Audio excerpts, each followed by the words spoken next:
mahasiswa, ketemu lagi di mata kuliah aplikasi komputer. Pada sesi ini kita akan belajar tentang 1. Membuat daftar isi otomatis, 2. Membuat daftar tabel otomatis, dan 3. Membuat daftar gambar otomatis. Tujuannya agar saudara lebih mudah dan lebih rapi dalam membuat karya ilmiah, seperti makalah, proposal, laporan, ataupun tugas akhir. Namun, sebelum mulai praktikum, mari kita unduh bahan praktikum yang ada di Bismart atau yang ada di deskripsi video ini. Jika sudah, yuk kita mulai. Baik, saudara sekalian, mari kita coba praktekkan bagaimana caranya membuat daftar isi otomatis yang dapat saudara manfaatkan saat saudara nanti menyusun karya ilmiah. Dalam hal ini, saya contohkan laporan praktikum untuk mahasiswa administrasi perkantoran. Langkah pertama, dalam membuat daftar isi otomatis, kita harus dapat membedakan mana yang akan dijadikan sebagai bab, mana yang akan dijadikan sebagai subbab. Sebagai contoh, di halaman kedua ini ada judul halaman kata pengantar. Kemudian di bawahnya ada judul halaman daftar isi. Judul utama berikut akan kita jadikan sebagai bab. Lalu apa yang akan kita jadikan sebagai subbab? Kita dapat beralih ke halaman ke-6, di mana di situ terdapat judul utama praktikum 1, kemudian di bawahnya terdapat judul topik praktikum 1. Nah, jika ada hal yang seperti ini, maka praktikum 1 ini akan kita jadikan sebagai bab, kemudian topik praktikum 1 akan kita jadikan sebagai subbab. Begitu juga pada halaman-halaman selanjutnya. Alat dan bahan praktikum 1 kita juga akan jadikan sebagai subbab karena masih merupakan bagian dari praktikum 1. Kemudian di bawahnya langkah kerja praktikum 1 juga kita akan jadikan sebagai subbab. Nah, masuk ke halaman selanjutnya, kita masuk ke praktikum 2. Nah, di sini kita akan jadikan praktikum 2 sebagai bab lagi. Kemudian, topik praktikum 2 menjadi subbab dari praktikum 2. Baik, saudara sekalian, setelah menentukan mana yang akan menjadi bab dan mana yang akan menjadi subbab, kita langsung saja formulasikan untuk membuat daftar isi otomatis. Kita menuju ke halaman kedua. Di sini ada kata pengantar yang tadi kita sepakati sebagai bab. Nah, kita langsung blok saja kata pengantarnya. Kemudian saudara sekalian cari bagian heading 1 yang ada di menu bar ini. Oke. Sekali lagi, untuk judul yang kita tentukan sebagai bab, maka kita gunakan menu atau fitur heading 1. Oke. Kemudian lakukan hal yang sama untuk halaman-halaman di bawahnya. Nah, di sini di daftar isi teman-teman blok juga, kemudian heading 1. Kemudian turun lagi bagian daftar tabel, teman-teman blok, kemudian heading 1 juga. Nah, jika teman-teman ingin cepat, teman-teman bisa menggunakan tombol F4 ya. Tombol F4 ini merupakan shortcut untuk mengulangi fungsi yang dijalankan sebelumnya. Nah, ini saya contohkan, teman-teman blok saja daftar gambar, kemudian teman-teman klik F4. Nah, karena tadi fungsi sebelumnya adalah kita membuat heading 1, maka jika kita menekan tombol F4, maka fungsi heading 1 juga akan otomatis dapat digunakan. Saudara sekalian, kita harus jeli di halaman ke-6 ini karena kita akan membuat heading 1 dan heading 2 untuk membedakan bab dan subbab. Judul utama dengan judul praktikum 1 kita akan gunakan heading 1 sebagai bab, kemudian topik praktikum 1 yang merupakan bagian dari judul di atasnya kita akan jadikan sebagai subbab dengan klik heading 2. Nah, karena ini merupakan bagian dari judul yang ada di atasnya, maka kita gunakan numbering dengan kita pilih yang huruf alfabet besar atau abjad besar. Kemudian untuk mempercepat langkah, kita gunakan format pointer saja. Saudara sekalian bisa gunakan ikon gambar kuas di sini, diklik saja. Kemudian kita beralih ke halaman di bawahnya, kita klik di depan huruf A di kalimat alat dan bahan praktikum 1 ini. Nah, maka otomatis ini akan menjadi lanjutan dari subbab yang ada di atasnya. Nah, kemudian kita klik format pointer lagi untuk membuat subbab yang ada di bawahnya. Oke, sudah selesai untuk di praktikum 1. Kita punya 3 subbab, yaitu A, topik praktikum 1, kemudian B, alat dan bahan praktikum 1, kemudian C, langkah kerja praktikum 1. Kita beralih ke praktikum yang kedua, lakukan hal yang sama seperti yang kita lakukan di praktikum 1 tadi. Kita jadikan judul utama sebagai bab dengan klik heading 1, kemudian topik praktikum 2 kita jadikan subbab dengan klik heading 2. Jangan lupa diberikan numbering lagi. Kemudian format pointer.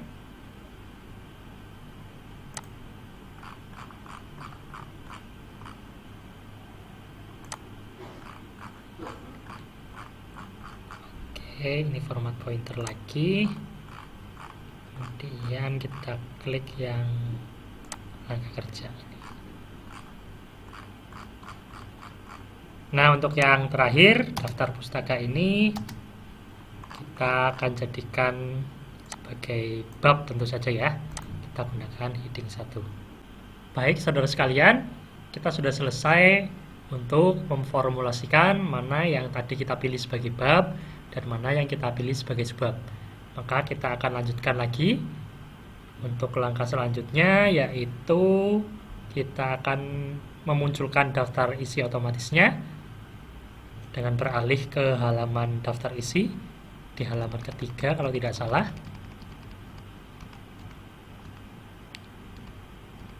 Ya, ini dia halaman daftar isi. Oke, letakkan kursor di bagian bawah judul daftar isi ini. Kemudian saudara sekalian silakan klik menu reference. Di sini ya, terlihat ya, reference. Kemudian saudara sekalian silakan klik menu yang paling kiri. Saya ulangi, letakkan kursor di bagian daftar isi, kemudian saudara sekalian klik menu reference, kemudian pilih yang menu paling kiri yaitu table of content, klik saja, kemudian pilih yang daftar isi otomatis 2. Saudara sekalian sebenarnya juga bisa memilih yang pertama dan kedua, tapi saya lebih suka atau prefer yang ketiga ini. Nah, kita coba lihat apakah hasil yang kita kerjakan tadi sudah benar. Kita coba cross check. Nah, ini mulai dari kata pengantar, daftar isi, daftar tabel, daftar gambar, ini menjadi bab semuanya. Kemudian mulai di praktikum 1, ini ada pembagian yang menjadi bab dan menjadi subbab. Nah, jika saudara benar dalam mengerjakan, maka hasilnya akan seperti ini. Nah, di sini ada 2 judul ya, daftar isinya. Kita hapus saja salah satu. Oke, inilah hasil dari apa yang kita kerjakan dalam membuat daftar isi otomatis. Lalu, yang menjadi pertanyaan, di halaman judul ini, bagaimana caranya kita memasukkan halaman judul agar masuk daftar isi? Oke, coba kita praktekkan saja. Kita tulis di sini halaman judul. Nah, karena ini menjadi bab, maka kita klik yang heading 1. Kembalikan ke menu home ya teman-teman, kemudian klik heading 1. Oke, kita beralih ke halaman ketiga lagi. Kita akan update daftar isinya dengan cara klik di bagian dalam daftar isi ini, klik kiri, kemudian klik update table, kemudian klik yang bawah ya, update entire table.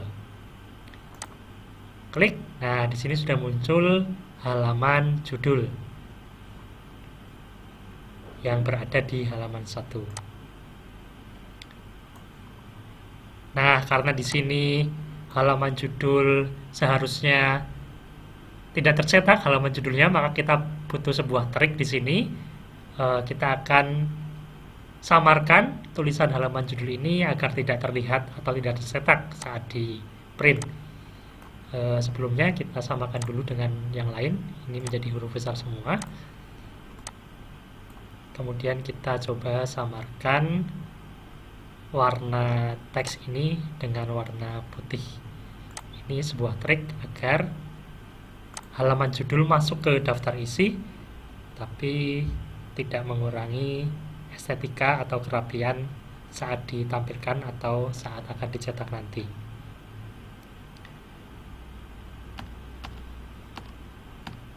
Nah, begitu teman-teman. Ini kita update lagi.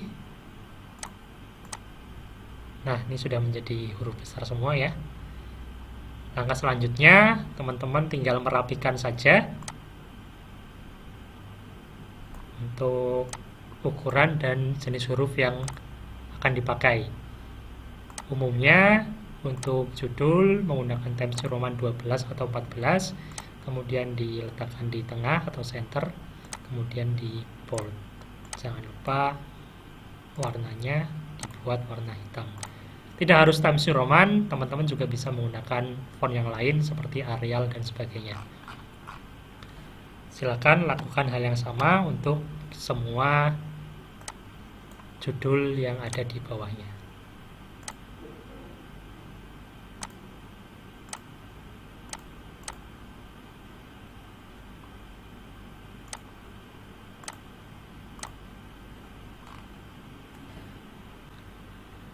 Saudara sekalian, setelah merapikan jenis dan ukuran font pada bab dan subbab yang ada di bawahnya, jangan lupa di bagian daftar isi ini juga kita harus rapikan dengan cara blok semua daftar isi, kemudian kita pilih jenis font yang kita inginkan dan ukuran yang kita inginkan juga. Nah, itu tadi cara untuk membuat daftar isi otomatis untuk keperluan karya ilmiah yang pastinya nanti teman-teman akan butuhkan. Lalu di sini muncul pertanyaan, dalam kaidah penulisan ilmiah, penulisan angka Arab 1 biasanya baru dimulai untuk topik utama atau bab utama, yaitu praktikum 1. Halaman-halaman pelengkap sebelumnya seperti halaman judul, kata pengantar, daftar isi, daftar tabel, daftar gambar biasanya menggunakan angka Romawi. Nah, di pertemuan selanjutnya kita akan belajar bagaimana caranya membuat nomor halaman yang berbeda dalam satu file. Jadi, kita akan merubah halaman pelengkap ini atau halaman pengantar ini dari halaman judul sampai halaman daftar gambar menggunakan angka Romawi, kemudian masuk ke bab utama atau praktikum 1 menggunakan angka Arab.